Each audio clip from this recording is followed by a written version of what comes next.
నమస్కారం, AC news కి స్వాగతం. భారతదేశంలో పోలియో రహిత దేశంగా చూడాలన్నదే ప్రభుత్వ లక్ష్యమని, పోలియో రహిత సమాజం కోసం ప్రతి ఒక్కరూ కృషి చేయాలని వైఎస్ఆర్సీపీ పార్టీ అద్దంకి నియోజకవర్గం ఇన్ఛార్జ్ పానెం హనుమిరెడ్డి అన్నారు.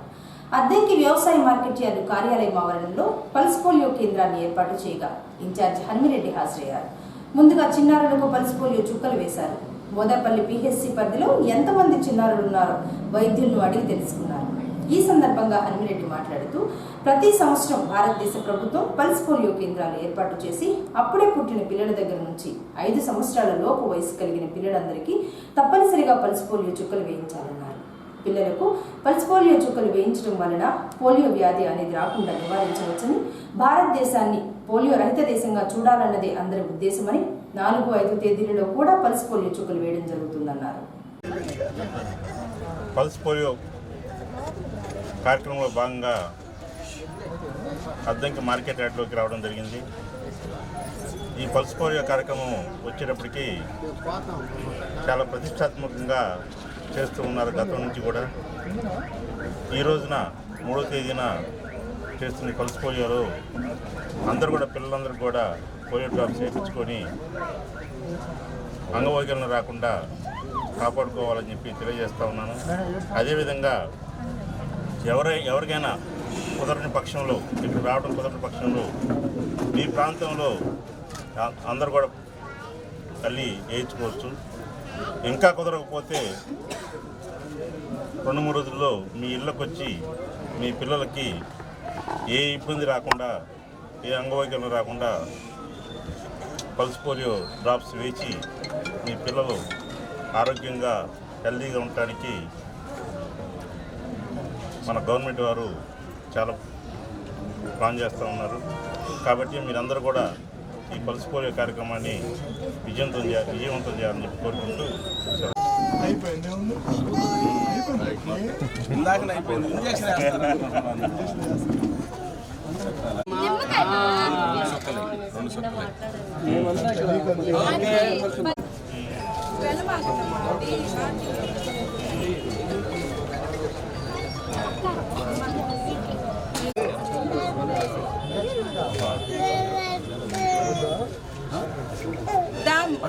నేను ఎత్తుకుంటారా?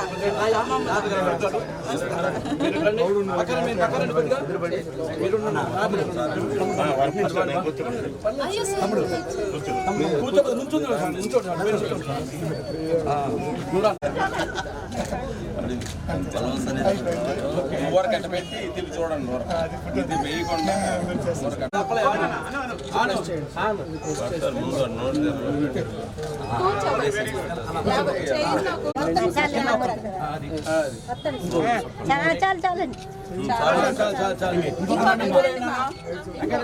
ఏం కాదు.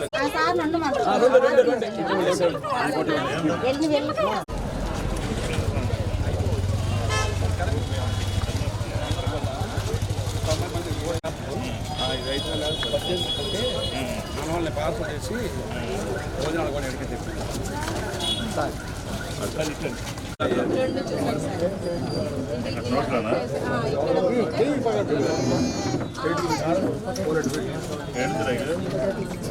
బండి పెట్టుకోండి దగ్గర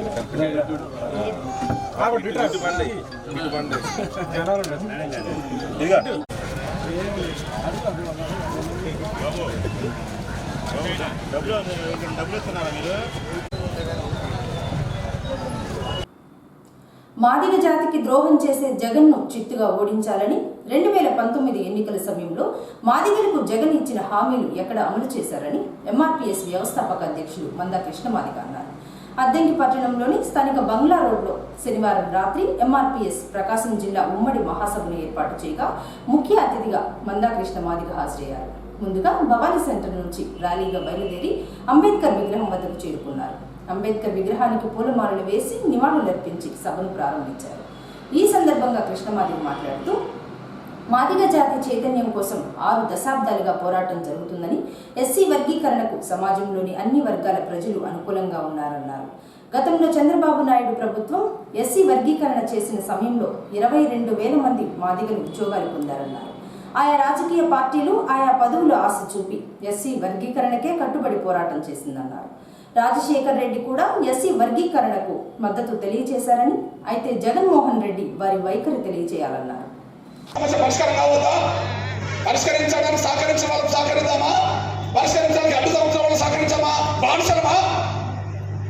మాదిగ జాతి బానిసత్వం చేయడానికి బతకాలనా? మన బిడ్డలు చదువుకోకుండా నిరక్షరాస్యంగా తయారు చేయడానికి బతకాలనా? నా జాతి పెద్దలు ఆలోచించాయి. నేను మళ్ళీ చెప్తున్నా, బ్రిటిష్ ప్రభుత్వం నడిచినప్పుడు బ్రిటిష్ ప్రభుత్వంతో రిజర్వేషన్లు అడ్డుకునే వాళ్ళకు బ్రిటిష్ ప్రభుత్వంతో సహకరించారు. చంద్రబాబు నాయుడు ముందుకు వచ్చినప్పుడు చంద్రబాబు నాయుడు సాయం చేశారు. రాజశేఖర గారు ముందుకు వస్తే ఆయనకు అండదండలు ఇచ్చారు. జగన్ కొంతకాలం ముందుకు వస్తే ఆయనకు మన అండదండలు ఇచ్చారు. మోసం మనం చేశామా? ఆయన చేసిండా? ఇప్పుడు ఆయన చేసిండు. మరి మోసం చేసి ఆయనకి ఏంది మనం అండదండలు అందించాలి? ఆయన ఓట్లు వేయడం కోసమే పుట్టామా? జగన్మోహన్ గారిని మళ్ళీ రెండోసారి ముఖ్యం చేయడం కోసమే పుట్టామా? అంతేనా మన బతుకులు? మీ అన్నగా ఒక విషయం చెప్తున్నా చూడండి. ఎంఆర్పిఎస్ ఎప్పుడు ఏ నిర్ణయం తీసుకున్నా జాతిని దృష్టి పెట్టుకుంటుంది. 2019 ఎన్నికల్లో చంద్రబాబు నాయుడు మనం మద్దతు ఇచ్చామా? ఇవ్వలే. 2019 ఎన్నికల్లో జగన్ ఖాన్ మద్దతు ఇచ్చామా? ఇవ్వలే. ఎందుకు ఇవ్వలే? చంద్రబాబు నాయుడు గారు ఏబిసిడి చేస్తా అని చెప్పి కొంత మన మాలను పెద్ద పెట్టేసి మన మీటింగ్ జరగకుండా అప్పుడు అది అడ్డుపడ్డాడు. కాబట్టి అరే ఈయన మాట మీద నిలబడలేదు కాబట్టి ఆయన ఓట్లేదు అనుకున్నాం. 2 జగన్మోహన్ రెడ్డి గారు పాదయాత్ర సంవత్సరం పాటు చేసిండు. ఆ పాదయాత్రలో ప్రతి జిల్లాలో మన ఎంఆర్పిఎస్లు కలిసిండు. వర్గీకరణ మీద మీ అభిప్రాయం చెప్పండి, అనుకూలంగా స్పందించండి అని చెప్పి ఒక్కనాడు కూడా సంవత్సరం పొడవునా పాదయాత్ర చేసిండు. కానీ ప్రతి జిల్లాలో ఎంఆర్పిఎస్ కార్యకర్తలు కలిసినా ఒకనాడు వర్గీకరణ అనుకూల స్టేట్మెంట్ ఇవ్వలే అతను. అప్పుడే అర్థమైపోయింది, ఓహో జగన్ న్యాయబద్ధంగా ఉండడేమని చెప్పి. చంద్రబాబు నాయుడు మనకు అనుకూలంగా లేని కాలం, జగన్ మనకు అనుకూలంగా ఉండే అవకాశం లేదని కాలం. అప్పుడు వీళ్ళిద్దరికి ఎందుకు ఓట్లు వేయాలి? వాళ్ళిద్దరి మీద నిరసనతో నోటకు వేసుకోమని చెప్పేసి అన్నప్పుడు మీరందరూ తెలుసు. చంద్రబాబుకి వేసుకోమని చెప్పలేదే, నోటకి వేసుకోమన్నాం. అంటే అర్థం ఏంటిది? చంద్రబాబు నాయుడు అప్పుడు మనకు అనుకూలంగా రాలే, జగన్ మనకు అనుకూలంగా లేడని రుజువు అయింది. అప్పుడు వాళ్ళకి ఎందుకు ఓట్లు వేసుకోవాలి? మన నిరసన, మన ఆవేదన నోటకి వేసుకోమంటే కాంగ్రెస్ కంటే, బీజేపీ కంటే, బీఎస్పీ కంటే, సిపిఎం కంటే నోటకు ఓట్లు ఎక్కువ పెరిగినాయి. అప్పుడు నోటకు ఓట్లు ఎక్కువ పెరిగింది. అంటే ఎప్పుడు ఏ నిర్ణయం తీసుకున్నా జాతి గౌరవాన్ని దృష్టి పెట్టుకొని, జాతి అభివృద్ధి దృష్టి పెట్టుకొని నిర్ణయం తీసుకుంటావు తప్ప ఎప్పుడు వ్యక్తిగత ప్రయోజనాల చుట్టూ తిరగలేని కూడా మీరు మర్చిపోదని సార్ నేను కోరుకుంటున్నాను. ఈ నేపథ్యంలో మీ అన్నగా చెప్తున్నాను, నేను ఈ యుద్ధంలో గెలిస్తే 100 తరాలకు జాతి భవిష్యత్తుని ఇస్తాయి. ఆ యుద్ధంలో గెలవడానికి కీలకమైన పాత్ర పోషించడం వాళ్ళకి అండదండలు తప్ప ఈ జాతి బిడ్డల భవిష్యత్తు కోసమే కదా. మళ్ళా కాంగ్రెస్ వస్తే వర్గీకరణ చేయనిస్తారా? తెలంగాణలో కాంగ్రెస్ ఉప ముఖ్యమంత్రి ఎవరు? మాలే కదా. కేంద్రంలో సిడబ్ల్యూసీ మెంబర్గా ఉన్న కొప్పలరాజు సోనియా గాంధీకి, రాహుల్ గాంధీకి చాలా దగ్గరే కదా. అసలు కర్ణాటక నుంచి కాంగ్రెస్ పార్టీ జాతీయ అధ్యక్షుడు మల్లికార్జున ఖర్గే మాలే కదా. అసలు వర్గీకరణ వాళ్ళు బలంగా ఉన్నప్పుడే మనకు అడ్డు తగిలేదు కదా, కానీయలేదు కదా. మళ్ళీ ఇప్పుడు వచ్చిన అవకాశాన్ని మనం సద్వినియోగం చేసుకోకపోతే మళ్ళా ఏదన్నా మన కాంగ్రెస్ మన పై చేసి సాధిస్తే మళ్ళీ మనకు ప్రమాదం వచ్చినట్టే కదా. మన అవకాశం ఉన్నప్పుడు మనం సాధించుకుందామా? మన చేజారిపోయినాక మనం వెతుకుదామంటే అవకాశం ఉన్నప్పుడే మనం సాధించుకోవాలి. సాధించడానికి సహకరించిన వాళ్ళకు మనం సహకరించాలి. ఏంటి? ఈ దేశాన్ని బీజేపీ సంపూర్ణ మెజార్టీతో పరిపాలిస్తున్నది. ఈ దేశాన్ని బీజేపీ సంపూర్ణ మెజార్టీతో పరిపాలిస్తున్నది. నీ ఇష్టం లేకపోయినా బీజేపీ దేశాన్ని పరిపాలిస్తున్నది కదా. ఏదైనా సాయం చేయాలంటే వాళ్ళ ద్వారా చేయాల్సిందే కదా. ఇట్లాంటప్పుడు సాయం మనకు దొరికినప్పుడు బీజేపీ సపోర్ట్ చేయడం అర్థం తప్పే ఉంటుంది. వర్గీకరణ విషయంలో జగన్ మౌనంగా ఉన్నాడు కదా. సుప్రీంకోర్టులో లాయర్ పెట్టలేదు కదా. వర్గీకరణ వ్యతిరేక శక్తులకు అండగా నిలబడ్డాడు కదా. ఈ సమయంలో చంద్రబాబు నాయుడు గారు నేను వర్గీకరణకు అనుకూలమే అని చెప్పి ఇప్పుడు మాట్లాడుతూ వచ్చాడు కదా. రేపు సుప్రీంకోర్టు తీర్పు దేవుడి దయ వల్ల వర్గీకరణకు అనుకూలంగా వచ్చింది అనుకోండి, ఏ చట్టం పునరుద్ధరించబడుతుంది? చంద్రబాబు చట్టమే కదా. ఏ చట్టం మళ్ళీ పునరుద్ధరించబడుతుంది? 2004 తీర్పు సరిచేస్తే అదే చట్టం ఉంటుంది కదా. మరి ఆ చట్టాన్ని అమలు చేయాల్సింది ఎవరు? ప్రభుత్వమే కదా. మరి జగన్ అమలు చేస్తాడా? జగన్ అమలు చేస్తాడా? చట్టాన్ని అమలు చేసే అవకాశం ఉంటే ఎందుకు వాదించాలి అనుకూలంగా? అంటే ఆయన మాల వైపు ఉన్నట్టే కదా. అందువల్ల వర్గీకరణ అమలు జరగడానికి ప్రభుత్వాలు ప్రయత్నం చేయాలి కదా. సుప్రీంకోర్టు తీర్పులు ఇస్తుంది, ఆ తీర్పును అమలు చేయాల్సింది ప్రభుత్వాలే. ఆ ప్రభుత్వం అంటే జగన్ ప్రభుత్వం మనకు అనుకూలంగా లేనప్పుడు ఆ అనుకూలంగా లేని ప్రభుత్వాన్ని మళ్ళీ మనం తెలుసుకున్నాం అనుకో, ఈ బిడ్డల భవిష్యత్తు ఏంటి? ఆంధ్రప్రదేశ్లో, తెలంగాణలో ఆటోమేటిక్గా చేయించుకోవడానికి ప్రయత్నం చేస్తాం. ఎందుకు? అక్కడ తెలంగాణలో అక్కడ లాయర్ మీద పెట్టింది కదా, సుప్రీంకోర్టులో లాయర్ పెట్టింది కదా, కాబట్టి అనుకూలంగా ఉంటుంది కదా. తమిళనాడులో ప్రయత్నం చేస్తాం, అనుకూలమైన ప్రభుత్వం ఉన్నది కదా. కర్ణాటకలో ప్రయత్నం చేస్తాం, అనుకూలమైన వాళ్ళు ఉన్నారు కదా. పంజాబ్లో హర్యానాలో ప్రయత్నం చేస్తాం సుప్రీంకోర్టు తీర్పు అమలు చేయమని చెప్పి. మరి ఇక్కడ ఎవరు అమలు జరుగుతుంది వెంటనే?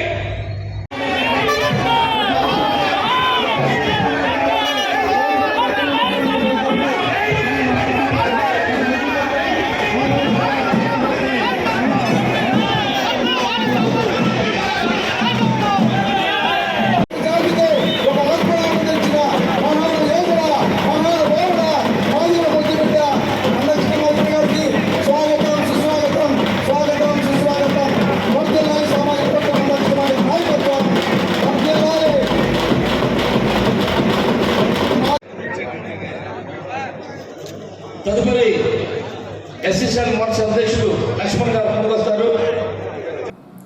లారీ ఢీకొని ఒక వ్యక్తి మృతి చెందిన సంఘటన ఆదివారం చోటు చేసుకుంది.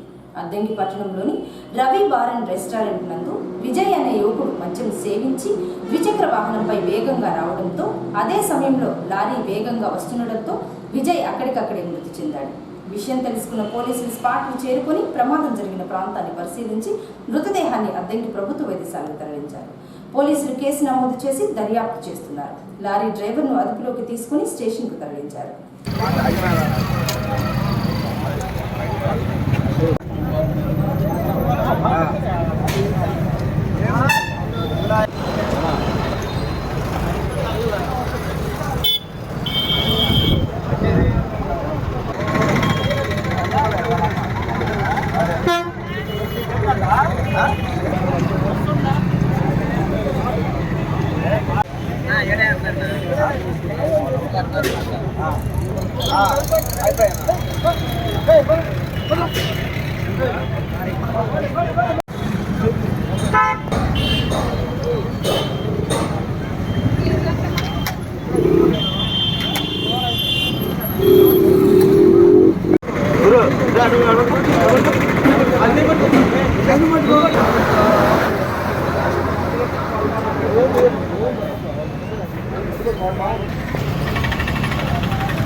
రానున్న రోజుల్లో అభివృద్ధి అంటే ఏంటో చేసి చూపిస్తారని ఇన్ఛార్జిగా బాధ్యతలు చేపట్టిన దగ్గర నుంచి నిత్యం ప్రజల్లో ఉంటున్నారని వైఎస్ఆర్సీపీ పార్టీ ఇన్ఛార్జ్ పాణెం హనుమిరెడ్డి అన్నారు. బల్లికురం మండలంలో ఆదివారం వైఎస్ఆర్సీపీ పార్టీ కార్యాలయాన్ని ఇన్ఛార్జ్ హనుమిరెడ్డి, పార్టీ పరిశీలకులు మారం వెంకారెడ్డి, వైసీపీ నాయకులు కలిసి ప్రారంభించారు. ఇప్పటి వరకు ఎన్నికలంటే కనబడే నాయకులను చూశారని, తను అలా కాదని నిత్యం ప్రజల్లో ఉంటూ ప్రజల కోసం పాటుపడుతున్న వ్యక్తి అని హనుమిరెడ్డి చెప్పారు. 10వ తేదీన జరిగే సిద్ధం సభకు ప్రజలు తరలి రావాలని పిలుపునిచ్చారు. నేను వచ్చి 2.5 నెలలు అవుతుంది. 2.5 నెలల్లోనే చాలా వరకు నేను ఐడెంటిఫై చేసిన మనుషుల్ని అందరూ కూడా. కానీ ఇంకా గుర్తుపట్టాల్సిన వాళ్ళు చాలా మంది ఉన్నారు. నేను తిరగాల్సిన ఊళ్ళు చాలా ఉన్నాయి. రోజుకి నేను 18 గంటలు ప్రజల్లోనే ఉంటున్నానని చెప్పి మీ అందరూ తెలియజేస్తా ఉన్నాను. నా కష్టాన్ని దేవుడు ఓరకపోయి మీకు అందరూ కూడా నేను చేస్తా ఉన్నాను. ఎలక్షన్ అనగానే వచ్చి వెళ్ళే నాయకులు చూశారు మీరు. కానీ నిత్యం ప్రజల్లో ఉండే నాయకుడిని మీరు కొత్తగా చూడబోతా ఉన్నారు. చూస్తారు కూడా. ఇంకా చెప్పాలంటే మీరు నాయకుడు అనుకోవటం కన్నా మీ ఇంట్లో ఉన్న మీ బిడ్డలు అంటానని చెప్పి మీ అందరూ తెలియజేస్తా ఉన్నారు. అదేవిధంగా ఉంటాను. అదేవిధంగా మీ అందరికీ కూడా ప్రతి కుటుంబానికి కూడా అండగా ఉంటాను. ప్రతి ఊరికి కాదు, ప్రతి కుటుంబం కూడా అండగా ఉంటానని చెప్పి ఒక్క వైఎస్ఆర్ కార్యకర్త కూడా ఏ ఇబ్బంది జరిగినా అన్నిటి ఉన్నారని చెప్పి మీ అందరూ గుర్తుంచుకోవాలని తెలియజేస్తా ఉన్నారు. ఏం అభివృద్ధి ఉందో నాకైతే ఏమీ తెలియట్లేదు. ఏ కాడికి దాచుకోవడం అనే పరిస్థితుల్లో ఇక్కడ ఈ ప్రాంతంలో బాగా కనిపిస్తూ ఉంది. ఆ దాచుకోవడం వదిలేసి అభివృద్ధి మీద కన్నా కాన్సన్ట్రేషన్ చేసినట్టయితే ఖచ్చితంగా ఈ ప్రాంతంలో మనం ఒక మంచి డెవలప్మెంట్ ఏరియాగా మనం ఇక్కడ చూడొచ్చు. బల్లికురం మండలం నుంచి ఈరోజు అశేషంగా వచ్చేసిన మన వైఎస్ జగన్మోహన్ రెడ్డి అభిమానులకు, వైఎస్ఆర్ పార్టీ నాయకులకు నా నమస్కారాలు. ముఖ్యంగా మన అనిమిరెడ్డి గారిని మన సీఎం గారు ఎన్నిక చేసి ఇక్కడ సరైన నాయకుడు మన అనిమిరెడ్డి గారని ఈ అద్దంకి గడ్డ మీద ఇన్ఛార్జిగా నియమించడం జరిగింది. రేపు ఇదే నియోజకవర్గంలో మన మేదరమెట్లలో సిద్ధం 4వ బహిరంగ సభ, మనకి ఆఖరి బహిరంగ సభ కూడా మహాసభ ఇక్కడ జరుగుతుంది. దానికి ప్రతి గ్రామం నుంచి కూడా బస్సులు ఏర్పాటు చేస్తాము. తప్పకుండా ప్రతి గ్రామం మన పార్టీ కార్యకర్తలందరూ కూడా కలిసికట్టుగా రేపు జరిగే సిద్ధం బహిరంగ సభను దిగ్విజయం చేయాలి. అదేవిధంగా 175 సీట్లు గెలవాలనే ఉద్దేశంతో మన అధ్యక్షులు మన అనిమిరెడ్డి గారిని ఇవ్వటం జరిగింది. తప్పకుండా మీ ఆశీర్వాదంతో ఇక్కడ మన అనిమిరెడ్డి గారు అదేవిధంగా రాష్ట్రంలోని 175 నియోజకవర్గాలు గెలిపించుకొని మన జగన్మోహన్ రెడ్డి గారికి మన సంక్షేమ పాలన రేపు జరగబోయే సిద్ధం సభలోనే మన మేనిఫెస్టో కూడా ప్రకటిస్తారు. తప్పకుండా అందులో ఉండే ప్రతి ఒక్కటి ఆయన నోటి నుంచి మాట వచ్చిందంటే చేస్తారని మనకు తెలుసు. కాబట్టి మీరందరూ కూడా రేపు మన సిద్ధం సభకు వచ్చి మన నియోజకవర్గంలోనే పెడుతున్నారు కాబట్టి అప్పుడే పుట్టిన పిల్లల దగ్గర నుంచి 5 సంవత్సరాల లోపు వయసు కలిగిన పిల్లలందరికీ 3, 4, 5 తేదీలలో పల్స్ పోలియో చుక్కలు వేస్తున్నారని, తల్లిదండ్రులు వారి పిల్లలకు తప్పనిసరిగా పోలియో చుక్కలు వేయించాలని మోదాపల్లి పిహెచ్సి వైద్యాధికారి డాక్టర్ నవ్యారెడ్డి అన్నారు. మోదాపల్లి పిహెచ్సి ఆధ్వర్యంలో అద్దంకి అర్బన్ మరియు మండల పరిధిలో పల్స్ పోలియో కేంద్రాలను ఏర్పాటు చేయగా ఏఎన్ఎంలు, ఆశా వర్కర్లు, అంగన్వాడీ కేంద్రాల టీచర్లు కలిసి పల్స్ పోలియో చుక్కలు వేశారు. ప్రత్యేక మొబైల్ స్టీమ్లో ఇటుకపట్టిన ప్రాంతంలో ఆర్టీసీ బస్టాండ్లో పర్యటించి 5 సంవత్సరాల లోపు చిన్నారులను గుర్తించి పల్స్ పోలియో చుక్కలు వేశారు. డాక్టర్ నవ్యారెడ్డి, జయసింహ తదితరులు కలిసి పరిశీలించి సిబ్బందికి పలు సూచనలు ఇచ్చారు. ఈ సందర్భంగా నవ్యారెడ్డి మాట్లాడుతూ మోదాపల్లి పిహెచ్సి పరిధిలో సుమారు 4015 మంది చిన్నారులు గుర్తించగా 3945 మంది చిన్నారులకు పల్స్ పోలియో చుక్కలు వేయడం జరిగిందన్నారు. మొత్తం 22 పల్స్ పోలియో బూతులు, మొబైల్ టీమ్స్ ఏర్పాటు చేశారని నవ్యారెడ్డి తెలియజేశారు.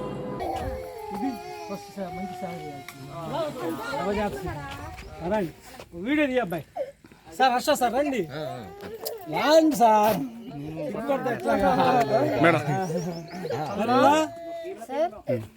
ఇప్పుడు వేసడమేగా పట్టుకుని వేసేయండి. అట్లా కాదు, డ్రాప్ వస్తాను. వేయండి, గట్టి గట్టి ప్రెస్ చేయండి. ఇంకోటి అది అట్లా ఇంకోటి ఇంకోటి వేసేయండి తొందరగా. గట్టిగా వస్తాండి. ఇంకోటికి వేయండి, ఇంకోటి వీడికి వేయండి. పక్కన ఉండు.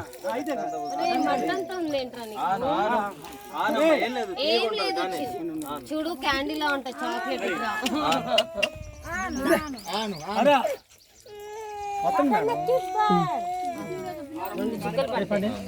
అబ్బాయి మార్కింగ్ మర్చిపోతారు, రావాలి రెడ్డి పిల్లలు ఇక్కడ ఉంచండి అందరినీ. వేసారు చుక్కలు.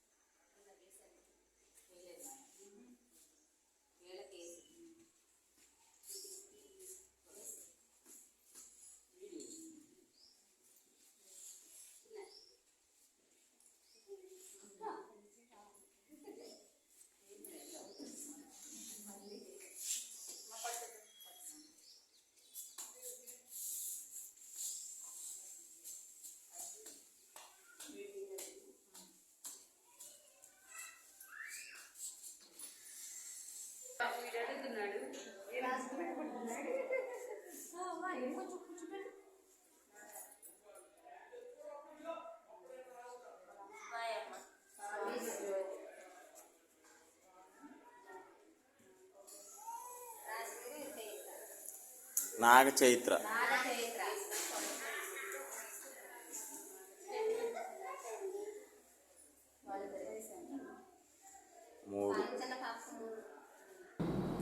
మాల మహాసభ వ్యవస్థాపక అధ్యక్షులు మల్లెల వెంకట్రావు నాయకత్వంలో బాపట్లలో జరుగుతున్న మాలల సింహగర్జన మహాసభకు అద్దంకి నుంచి జ్యోతి రమేష్ బాబు నాయకత్వంలో 100 మందికి పైగా ఆదివారం మాలలు బయలుదేరి వెళ్లారు.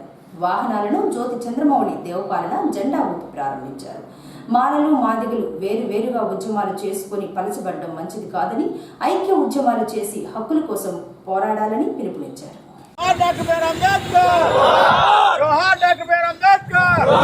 కొనసాగిస్తాం అంబేద్కర్ ఆశయాలను, కొనసాగిస్తాం అంబేద్కర్ ఆశయాలను.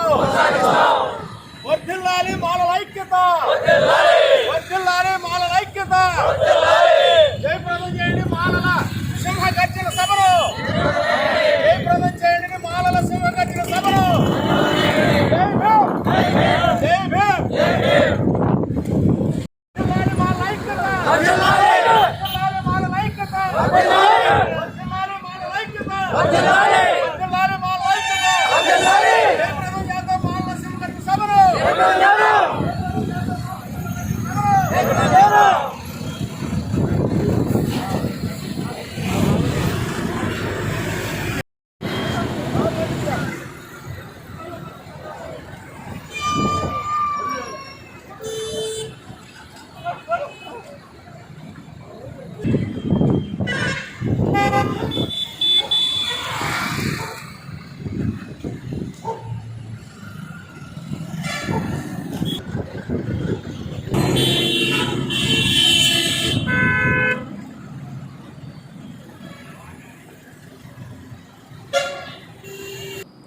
ప్రతి విద్యార్థి లక్ష్యం పెట్టుకుని చదువుకుంటే అనుకున్నది సాధించవచ్చని భాష్యం స్కూల్ ప్రిన్సిపల్ శాస్త్రి అన్నారు. శనివారం రాత్రి అద్దంకి పట్టణంలోని స్థానిక భాష్యం స్కూల్లో 9వ తరగతి విద్యార్థులు 10వ తరగతి విద్యార్థులకు వీడ్కోలు సభను ఏర్పాటు చేయగా ముఖ్య అతిథిగా ప్రిన్సిపల్ శాస్త్రి హాజరయ్యారు. ఈ సందర్భంగా విద్యార్థులు వీడ్కోలు సభలో వివిధ రకాల సాంస్కృతిక కార్యక్రమాలను ప్రదర్శించి అందరినీ అలరింపచేశారు.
Yeah.